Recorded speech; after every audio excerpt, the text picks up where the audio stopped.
दोस्तों, कैसे नदी में गिरे वीर्य से पैदा हुई राजा शांतनु की पत्नी सत्यवती। हैरान करने वाली है ये कहानी। नमस्कार दोस्तों, आप सभी का स्वागत है आपके अपने YouTube चैनल धार्मिक ज्ञान कथा में। दोस्तों, आज हम आपको बताएंगे कि महाभारत की कथा की शुरुआत किससे हुई थी। दोस्तों, कृपया करके वीडियो पूरा अंत तक जरूर देखिए। अगर आपको आज की कथा पसंद आती है तो प्लीज चैनल को सब्सक्राइब करिए और वीडियो को लाइक और शेयर करना ना भूले। तो आइए दोस्तों, महाभारत से जुड़ी कथा की शुरुआत करते हैं। दोस्तों, कहा जाता है कि महाभारत की कथा की शुरुआत सत्यवती से होती है, जो धृतराष्ट्र और पांडु की दादी थीं। उनके जन्म की कहानी तो इतनी हैरान करने वाली है कि कोई भी इसके बारे में जानकर सोच सकता है कि क्या ऐसा भी हो सकता है। दोस्तों, महाभारत की कहानी की शुरुआत जिस स्त्री से होती है वो सत्यवती हैं, जिन्हें देखकर हस्तिनापुर के राजा शांतनु मोहित हो जाते हैं। बाद में सशर्त उनकी सत्यवती से शादी होती है, जिससे उनके दो बेटे होते हैं और फिर प्रपौत्र पांडु और धृतराष्ट्र होते हैं। दोस्तों, सत्यवती अपूर्व सुंदरी थीं, लेकिन उनके पैदा होने के बारे में सुनेंगे तो हैरान रह जाएंगे। महाभारत में जब ऋषि व्यास के वैशंपायन इस कथा को कहते हैं तो इसकी शुरुआत इसी अजीबोगरीब तरीके के जन्म से होती है। आप भी जानिए दोस्तों, ये कैसे हुई।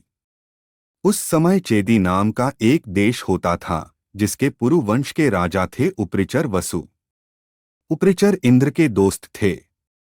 उनके विमान से आकाश का गमन किया करते थे, इसी वजह से उनका नाम उपरिचर पड़ गया। दोस्तों, उपरिचर की राजधानी के करीब शुक्तिमत नाम की नदी थी।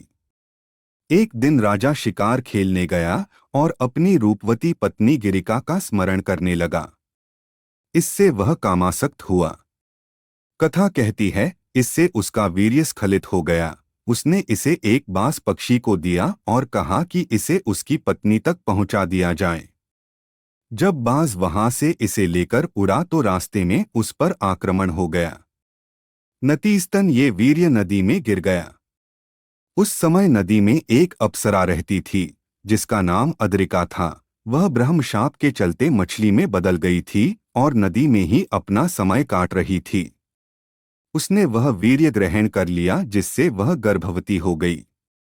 दोस्तों, 10वें महीने एक मछुआरे ने जाल फेंका और ये मोटी सी मछली उसके जाल में फंस गई। मछेरे को उस मछली के पेट से एक नवजात लड़का और लड़की मिले, जिसको वह राजा के पास ले गया। तभी अप्सरा शाप से मुक्त होकर आकाशमार्ग में चली गई।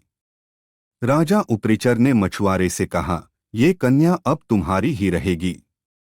लड़के को उसने अपना बेटा मान लिया, जो बाद में मत्स्य नाम का धार्मिक राजा हुआ।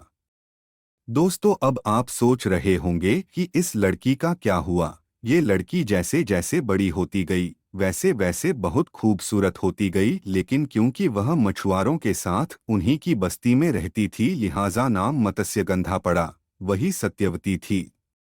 उसके देह से ऐसी सुगंध निकलती थी कि दूर दूर तक उसका भान हो जाता था। इसलिए उसका एक नाम योजनगंधा भी था। एक दिन जब राजा शांतनु यमुना तट के करीब वन में थे तो उन्हें एक मोहक सुगंध का एहसास हुआ। जब उन्होंने सुगंध का पीछा किया तो ये एक रूपवती कन्या के पास जाकर खत्म हुई। वह सत्यवती थी। राजा के पूछने पर उन्होंने अपना परिचय देते हुए कहा, मैं धीवर जाति की कन्या हूँ, पिता के आदेशानुसार नाव चलाती हूँ। शांतनु इस कन्या पर इतना मोहित हो गए कि उसका हाथ मांगने उसके पिता दासराज के पास जा पहुँचे। तब दासराज ने शर्त रखी कि अगर आप मेरी बेटी के गर्भ से पैदा पुत्र को ही अपनी राजा की गद्दी सौंपेंगे तो मैं इसका विवाह आपके साथ कर सकता हूँ। शांतनु वचन नहीं दे पाए और राजधानी लौट आए। हालांकि इसके बाद वह उदास रहने लगे। जब उनके पुत्र देवव्रत को इसका पता लगा तो वह खुद मछुआरे के घर गए और वचन दिया कि ना तो मैं आजीवन विवाह करूंगा, तो इस वजह से मेरा कोई पुत्र भी नहीं होगा जो सत्यवती के बेटों की राह में आएगा। देवव्रत की इसी प्रतिज्ञा पर उन्हें भीष्म पितामह कहा जाने लगा। अब सत्यवती का विवाह राजा शांतनु से हुआ। फिर सत्यवती के दो बेटे चित्रागंद और विचित्रवीर्य हुए। चित्रागंद की युद्ध में मृत्यु हो गई तो विचित्रवीर्य भी कुछ सालों बाद बीमारी से चल बसे। उनकी दो रानियां थीं, अंबिका और अंबालिका। दोनों बहनें थीं। दोनों बहनों का विवाह महर्षि व्यास से कराया गया, जिससे फिर पांडु और धृतराष्ट्र ने बेटों के रूप में जन्म लिया। दोस्तों, हम माफी चाहेंगे, महर्षि व्यास के साथ विवाह नहीं नियोग हुआ था। दोस्तों, आप ये सोच रहे होंगे कि ये नियोग क्या होता है और इस नियोग को महर्षि व्यास से ही क्यों कराया गया।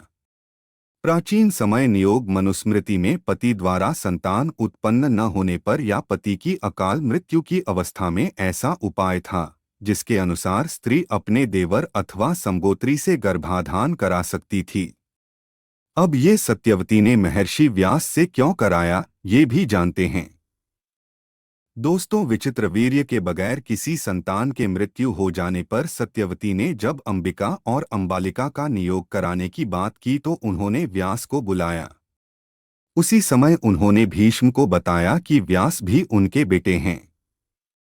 इसके बारे में भी जानिए। सत्यवती के शरीर से पहले मछली जैसी गंध आती थी। मत्स्यगंधा नाव से लोगों को यमुना पार कराती थी। एक दिन ऋषि पाराशर वहां पहुंचे। ऋषि को यमुना पार जाना था। वे मत्स्यगंधा की नाव में बैठ गए। इसी दौरान उन्होंने सत्यवती से कहा कि वह उसके जन्म से परिचित हैं और उससे एक पुत्र की कामना करते हैं।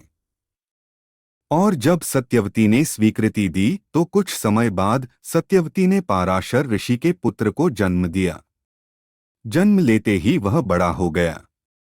वह द्वैपायन नाम द्वीप पर तप करने चला गया।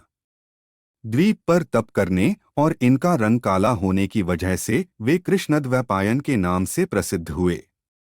इन्होंने ही वेदों का संपादन किया और महाभारत ग्रंथ की रचना की।